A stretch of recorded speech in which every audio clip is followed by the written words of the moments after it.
Hello, this is St. Andrew's Auxiliary video that we're trying to make in honor of one of our former presidents, the Reverend Dr. Mary Jo Zimmerli.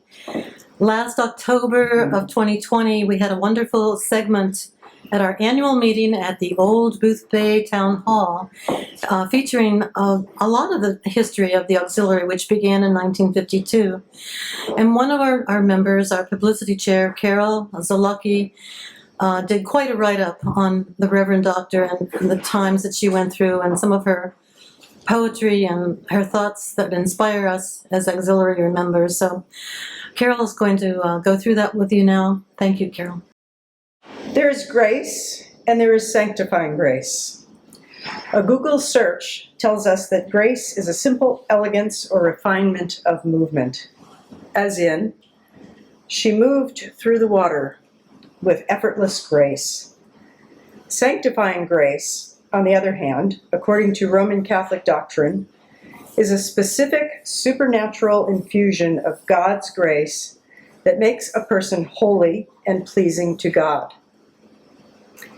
Methodists associate sanctifying grace with God's unconditional love that empowers the loved one to do what God desires.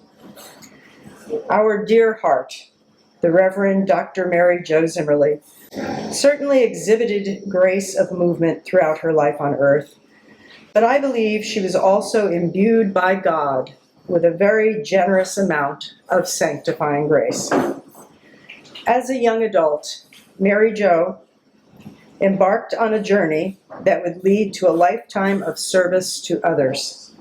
Smart and capable, she received her RN from Sibley Memorial Hospital after graduating cum laude from Mount St. Mary's College. She went on to earn her nurse's practitioner's license in family planning from Johns Hopkins School of Medicine in Baltimore, Maryland. Feeling the pull of spirituality, Mary Jo then took up the study of theology, becoming an ordained elder in the Methodist Church in 1981. By 1990, she had completed her doctorate of ministry from Drew University. Blending the two disciplines about which she was so passionate, Mary Jo began her early career by mentoring seminary students in their pastoral work with hospital patients. Always moving forward with grace, she went on to design and direct with her husband, the Reverend Dr. Robert Zimmerli, church mission camps both in the U.S. and abroad. For the many years that followed, Mary Jo continued to use her medical knowledge and spiritual compassion to better the lives of people around her, with a particular focus on youth education. She sat on many a scholarship committee, including the Boothbay Region Garden Club and YMCA scholarship boards. She became well known on the Boothbay Peninsula as pastor of the Methodist Church and was well loved and appreciated by many community groups and countless individuals in this region for her spiritual guidance. She served as president of the St. Andrew's Hospital Auxiliary from 2003 to 2005, when we still had a St. Andrew's Hospital. And she was an integral part of the hospital board of trustees when the difficult decision was made to transition from 2 hospitals to 1 in the region. When I first met Mary Jo, she was a member at large on the board of the St. Andrew's Auxiliary.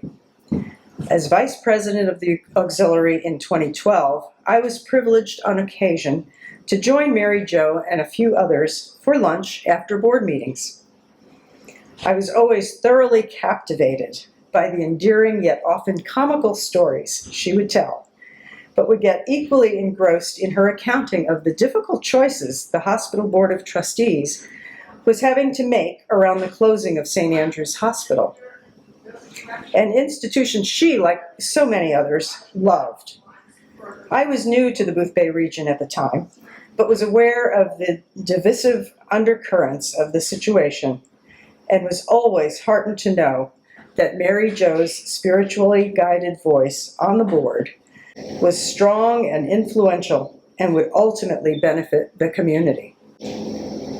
She considered all on the trustee board her dear hearts and conducted herself through tough and grueling discussions, as I was later to witness, from a higher place than the rest of us. Many of us remember the very contentious community meeting held at the Opera House regarding the hospital board's plan for going forward after the closing of the hospital. As moderator, Dr. Mary Jo Zimmerli addressed an angry crowd of dear hearts with calm and deliberate love for all in attendance, understanding and accepting their need to be heard. And that brings me back to the subject of sanctifying grace. My notion of that special grace from God goes a step beyond the aforementioned definitions. I was raised a Catholic and recall a grade school lesson on grace that has stayed with me all of my life. By way of illustration, our 8th grade nun, in explaining the nature of sanctifying grace, drew a large empty container, like a pail, on the blackboard. She likened this pail to our souls and began filling it in with colored chalk, which she said represented God's grace. When she got to the brim of the pail, she continued spreading the chalk marks up and over and flowing down the sides way beyond the limit of the container, so that it appeared the grace was overflowing like lava down the sides and upward and outward in every direction. This, she said, was sanctifying grace, and anyone in the presence of a soul possessing sanctifying grace would feel that grace spilling over onto them as well. Mary Jo was such a soul. Whenever she walked into the room, the goodness emanating from her lifted us all. Even when she had a battle to fight, she was able to bring opposing sides together in a loving and respectful way that left us in awe of her gentle power. The two sides might continue to disagree, but under her tutelage, each side could still acknowledge the good intentions of every person in the room. She could dispel an awkward moment, the moment at which a discussion is about to descend into ugliness, with a quick quip. "Just flush it," she'd say, and the heightening tension would dissipate immediately. Dedicated to working with issues surrounding seniors in long-term care by the time I met her, Mary Jo continued to be a fierce advocate for the work of the auxiliary. She was a member at large on the board when I became president in 2013, and I remember her going toe-to-toe with Lincoln County Health, as it was then called, over the newly established procedure for becoming a volunteer. She firmly asserted this should not apply to those offering pastoral care within the St. Andrews facilities.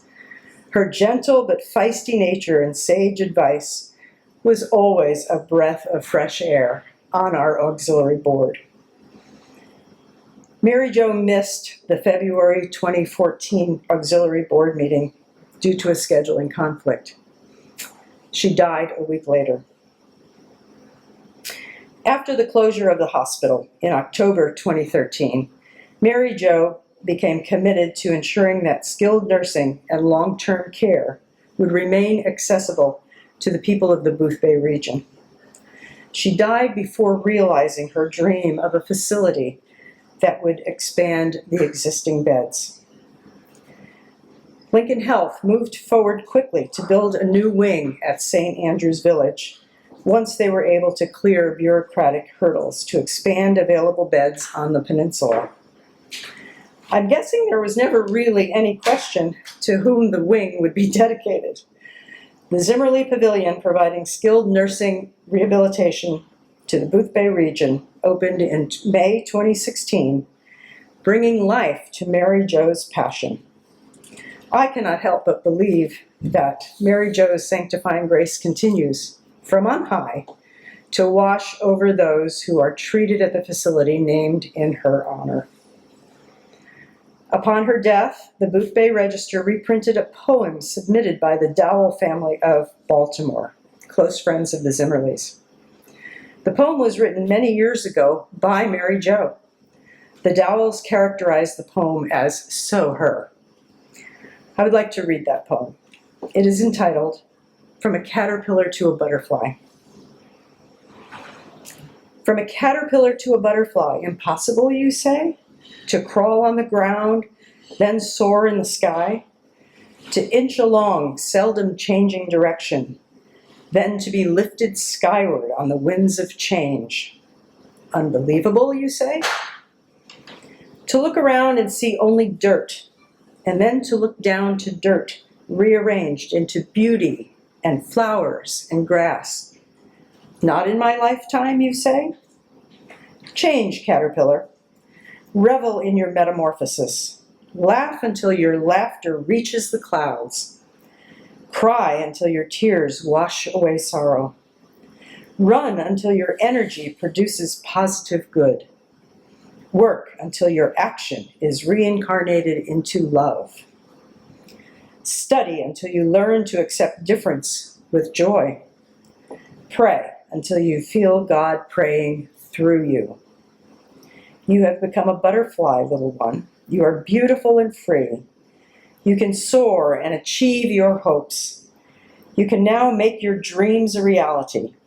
You can look at life with a new perspective. You have become transformed. Change, little caterpillar. Life is calling for a new you, a new form in which to grow, a new lifestyle to pursue, a new set of values to live by, a new you. God has made you capable of change. God has given you the gift of a new life. God has prepared you to fly. God has made you to become. But caterpillar, only if you dare to change. The common living space at the pavilion is now graced with a stained glass depiction of a monarch butterfly above the words, I am the resurrection and the life.